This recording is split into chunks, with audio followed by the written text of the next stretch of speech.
말씀 보겠습니다. 시편 141편 8절에서 10절 말씀입니다. 같이 읽겠습니다.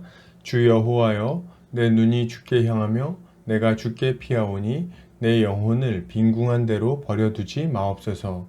나를 지키사 그들이 나를 잡으려고 놓은 올무와 악을 행하는 자들의 함정에서 벗어나게 하옵소서. 악인은 자기 그물에 걸리게 하시고 나만은 온전히 면하게 하소서. 아멘. 시편 141편 8절에서 10절까지 빈궁할 때 바라볼 이라는 제목으로 말씀 보도록 하겠습니다. 신자는 이 땅에서 난처한 상황을 당할 때가 있습니다. 그것은 사람으로 인한 것일 수도 있고 상황으로 인한 것일 수도 있겠죠. 이러한 때 신자는 누구를 의지해야 될까요? 오늘 본문을 통해서 함께 살펴보도록 하겠습니다. 오늘 시편 기자는 이렇게 말합니다. 주 여호와여, 내 눈이 주께 향하며 내가 주께 피하오니 내 영혼을 빈궁한 대로 버려두지 마옵소서. 시편 기자는 자신의 눈이 하나님께 향하며 자신이 주님께 피할 것이라고 말합니다. 그는 주님이 자신의 영혼을 빈궁한 대로 버려두지 않으시기를 간절히 구하고 있죠.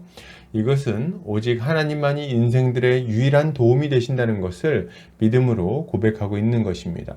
실제로 다윗 왕은 위기의 순간에도 언제나 사람이 아닌 하나님 앞에 무릎을 꿇고 그의 도우심을 구했어요. 진실로 그는 하나님만을 의지했던 믿음의 사람이라고 할 수 있겠죠. 여러분, 신자는 오직 하나님만이 우리의 빈궁한 인생을 복되고 만족스러운 모습으로 회복시키시는 분이심을 믿어야 합니다.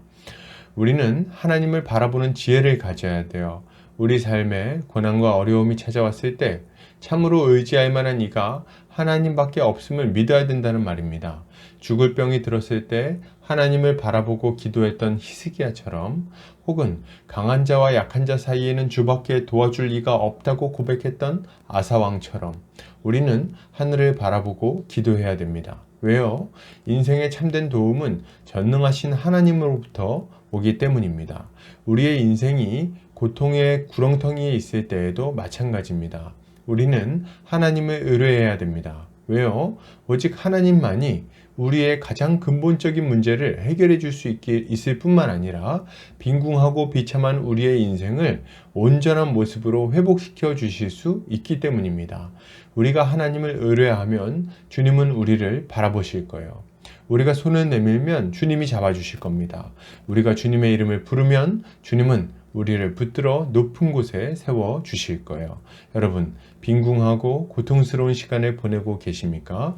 우리 하나님을 바라봅시다. 우리 하나님께서 우리를 일으켜서 참으로 복된 인생을 살게 하실 것입니다. 계속해서 보겠습니다. 시편 기자는 이렇게 말합니다. 나를 지키사 그들이 나를 잡으려고 놓은 올무와 악을 행하는 자들의 함정에서 벗어나게 하옵소서. 시편 기자는 하나님께서 자신을 지키시기를 구하고 있습니다. 그는 악인들이 자신을 잡으려고 놓은 올무와 함정에서 자신을 벗어나게 해달라고 간구하고 있죠. 이것은 하나님의 도우심이 아니면 도무지 빠져나갈 수 없는 위험에서 주의 도우심을 구하고 있는 것입니다. 실제로 다윗은 사울 왕의 추격과 포위에서 하나님의 도우심으로 여러 번 빠져나올 수가 있었어요. 여러분, 신자는 도저히 빠져나올 수 없을 것 같은 위험한 상황을 맞닥뜨렸을 때 하나님의 도우심을 구해야 돼요. 우리는 위기의 순간, 고난의 순간에 하나님을 의뢰하는 지혜를 가져야 됩니다. 사도 베드로가 물 위를 걷다가 두려움 때문에 물속으로 빠져들어갈 때 그는 즉각적으로 주님의 도우심을 의뢰했어요. 그는 주님께 손을 내밀었고 도와달라고 소리를 질렀습니다. 그리고 주님은 즉시 베드로를 붙들어 주시죠. 이것은 아주 지혜로운 행동이었습니다. 왜요? 베드로의 힘으로는 그 위기를 벗어날 수가 없었기 때문입니다. 그는 위기의 순간에 주를 의뢰하는 지혜를 가지고 있었어요.